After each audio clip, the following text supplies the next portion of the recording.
لقد أخبر الله تعالى سيدنا أحمد عليه السلام أنه ستكون هناك خلافة أطلق عليها اسم القدرة الثانية، وقد كان حضرته حريصا على أن تكون هذه الخلافة على منهاج النبوة، ولذلك حرص على أن يكون أتباعه الكرام متصفين بكل من الصفتين اللتين يقتضيهما استمرار وجود نعمة الخلافة بينهم، وهما الإيمان والعمل الصالح. وفي 24 من ربيع الثاني الموافق 27 لأيار 1908 توفي سيدنا أحمد عليه السلام، وتم اختيار مولانا نور الدين القرشي رضي الله عنه ليحمل الأمانة الثقيلة لخلافة سيدنا أحمد بعد الاستخارة والدعاء. ولد حضرته في قرية بهيرة في البنجاب شمالي الهند عام 1841، وقد أوصله شغفه العلمي إلى مدن بعيدة مقدسة مثل مكة والمدينة، حيث أقام فيهما 4 سنوات. كان كاتبا موهوبا وعالما ومفكرا فاضلا، وقادته خبرته في علم الطب ليكون الطبيب الخاص لمهراجا كشمير لعدة سنوات. عرف بأنه شغوف بالدين الإسلامي، وكان يفكر دائما في تحسين وضع الفقراء. كان كريما رغم فقر حاله، وأعجب كل من حوله بتواضعه ورقة فؤاده وصبره ونكرانه لذاته. بعد عودة الحاج نور الدين من رحلته المظفرة، قرر أن يمارس المهنة التي أحبها منذ طفولته، الطب، وقد أعانه الله تعالى في هذا المضمار أيضا وأيده في كل النواحي، ولم يحدث أن طلب خلال علاجه للناس أجرا من مريض، مما جعله في نظرهم الحكيم الإنسان.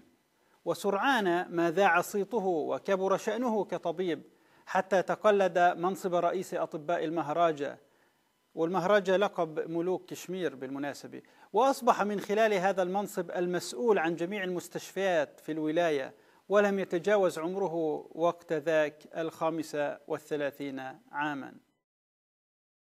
كان له الشرف بأن يكون أول مبايع لحضرة الإمام المهدي عليه السلام، وذلك بعد أن وضع حضرته شروط البيعة في 23 من آذار لعام 1889. تميز إخلاصه للمسيح الموعود بالنبل والثبات، فلم يكن يكتب شيئا دون أخذ موافقة من حضرة الإمام المهدي عليه السلام.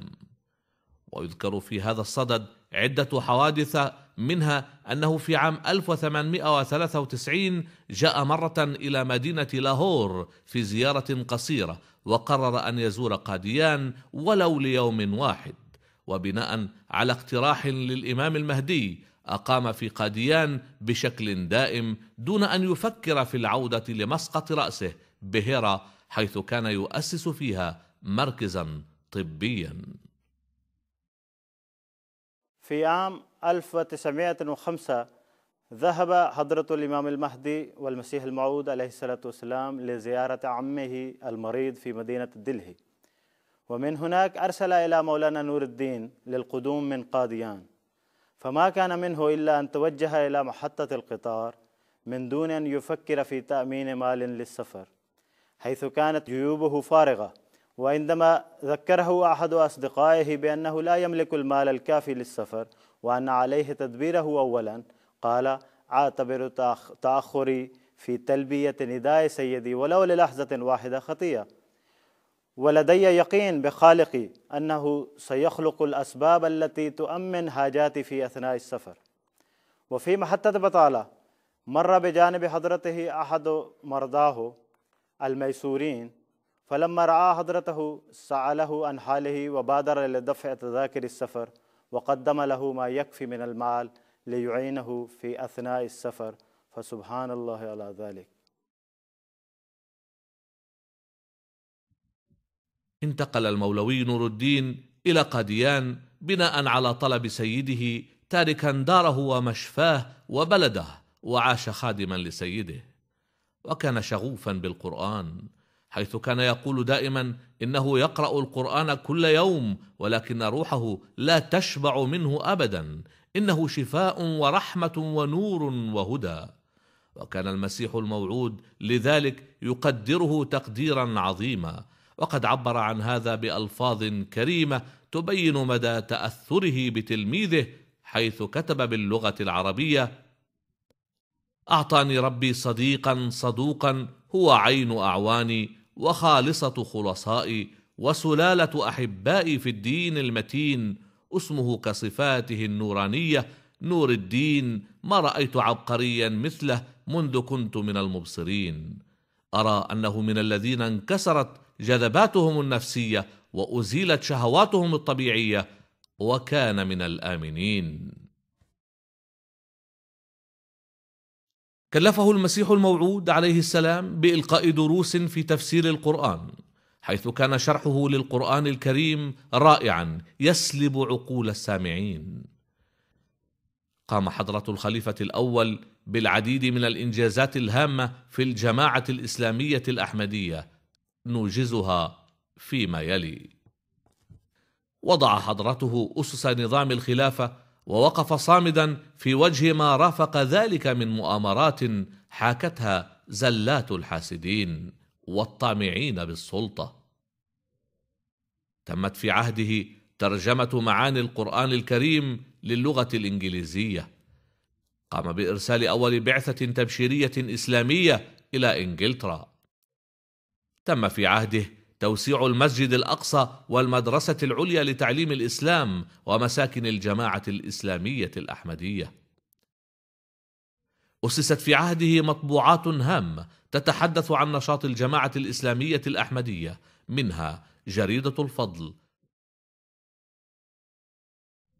عقد حضرته خلال فترة خلافته العديد من الجلسات السنوية التي كان يركز فيها كثيرا على الأهمية الروحية لهذه الاجتماعات، ويقدم للحضور الكثير من النصائح التي من شأنها أن تقربهم من الله وتجعل تجمعهم هذا مباركا فيه.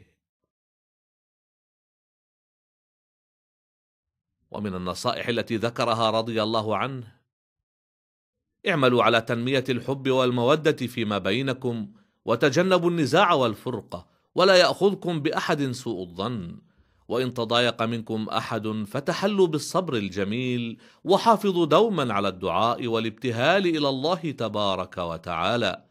ضعوا في اعتباركم دائما أنه حيثما أصاب التباطؤ تقدم الجماعة، فإنه ينبغي على أولئك الذين يشغلون مناصب إدارية أن يتوضأوا ويبتهلوا إلى الله تعالى في الصلاة، وأن يخرجوا الصدقات وينفقوا في سبيل الله بصفة شخصية، حتى يرضى الله تعالى بأن يزيل كل عائق من طريق تقدم الجماعة.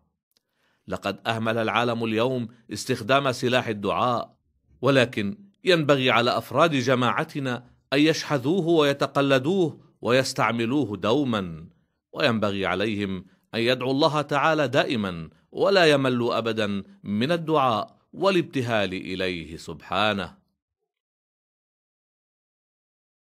أما بالنسبة لتبشير العرب، فقد أرسل الخليفة الأول رضي الله عنه سنة 1913 الصحابي زين العابدين إلى مصر للتخصص في اللغة العربية، فدرس هناك بعض الوقت، ثم انتقل إلى بيروت ودرس فيها على يد الأستاذ صلاح الدين الرافعي، والذي تأثر من شخصية هذا الصحابي الجليل وقبل الأحمدية وأعلنها في حفل عام.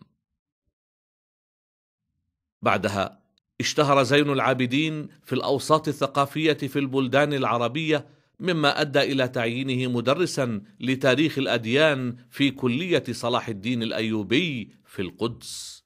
وهذه الكلية أقيمت لتخريج كوادر من الدعاة المسلمين من أجل كبح جماح التبشير المسيحي الذي اجتاح البلاد الإسلامية آنذاك. وكان من تلاميذه الشاب منير الحصني الأحمدي فيما بعد. للأستاذ زين العابدين الفضل في تعريب كتاب فلسفة تعاليم الإسلام المسمى بالخطاب الجليل، وكتاب سفينة نوح لسيدنا أحمد عليه السلام، والذي سمي بكتاب التعليم، وله كتب وتراجم أخرى. توفي حضرة الخليفة الأول رضي الله عنه يوم الجمعة 13 من آذار مارس لعام 1914، وقد انتشرت أنباء وفاته في جميع أرجاء الهند، ونعته صحف كثيرة ومدحت شخصه الفريد.